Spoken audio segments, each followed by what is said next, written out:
ठाण्यात आगामी 1 मे पासून आमदार संजय केळकर आयोजित 19वा आंबा महोत्सव होणार सुरू. प्रतिकूल परिस्थितीत कोकणातील शेतकऱ्यांनी घेतलेले अस्सल हापूस आंब्याचं उत्पादन ठाणेकरांसाठी पुन्हा एकदा उपलब्ध झालं आहे. संस्कार आणि कोकण विकास प्रतिष्ठान आयोजित 19वा आंबा महोत्सव 1 ते 10 मे या कालावधीत गावदेवी मैदानात आयोजित करण्यात आल्याची माहिती आयोजक तथा आमदार संजय केळकर यांनी पत्रकार परिषदेत दिली आहे. या आंबा महोत्सवात शेतकरी ते ग्राहक अशी थेट भेट होणार असल्यानं ठाणेकरांना अस्सल हापूस आंबा वाजवी दरात चाखायला मिळणार आहे. या महोत्सवात कोकणातील अस्सल हापूस, पायरी, रत्ना, केसर आंब्यांबरोबरच आंबा, फणसपोळी, सरबते, काजू, मालवणी मसाले, पापड, पोहे अशा विविध दर्जेदार कोकणी उत्पादनांचे 45 स्टॉल्स लावण्यात येणार आहेत. गेल्या काही वर्षात प्रतिकूल हवामानामुळे आंब्याचं उत्पादन घटत चालले. कोकणात एकूण 1,80,000 हेक्टर जमिनींवर आंब्याची लागवड केली जाते. 2023 साली कोकणातील आंब्याचं उत्पन्न 2,56,000 मेट्रिक टन होतं. यातील 198 कोटी रुपयांच्या आंब्यांची विक्री मुंबई आणि भारतभर करण्यात आली आणि 79 कोटी रुपयांचा आंबा निर्यात करण्यात गेला. दरवर्षी उत्पन्न घटत जाऊन 2024 मध्ये 1,28,000 मेट्रिक टन आणि 126 कोटींचा आंबा विकला गेला, तर 54 कोटींच्या आंब्यांची निर्यात केली गेली.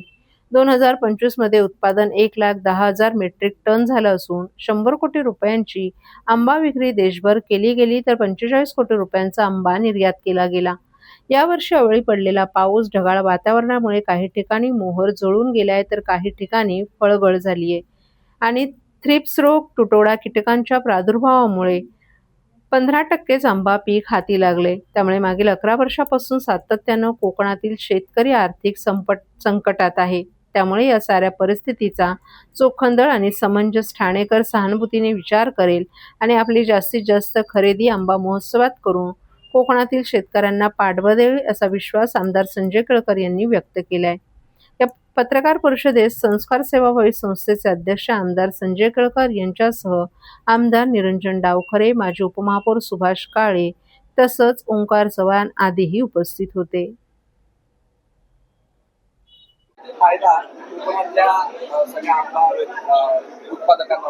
ठाण्यामध्ये आंबा महोत्सवाचं आयोजन दरवर्षी आम्ही संस्कार ही संस्था आहे आमची, त्याच्यानंतर कोकण विकास प्रतिष्ठान यांच्या संयुक्त विद्यमाने करत असतो. हा महोत्सव म्हटला तरी पण ही एक चळवळ आहे.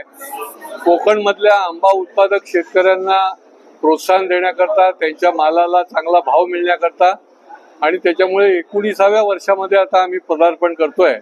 कारण की ठाण्यातल्या नागरिकांनी फार मोठा प्रतिसाद दरवर्षी दिला असल्यामुळे या ठिकाणी 1 मे पासून हा आंबा महोत्सव सुरू होणार आहे आणि 10 मे पर्यंत, दरवर्षी 1 मेला सुरू होतो आणि 10 मे पर्यंत चालेल. साधारणपणे 40 आंबा उत्पादक शेतकऱ्यांचे स्टॉल असतील.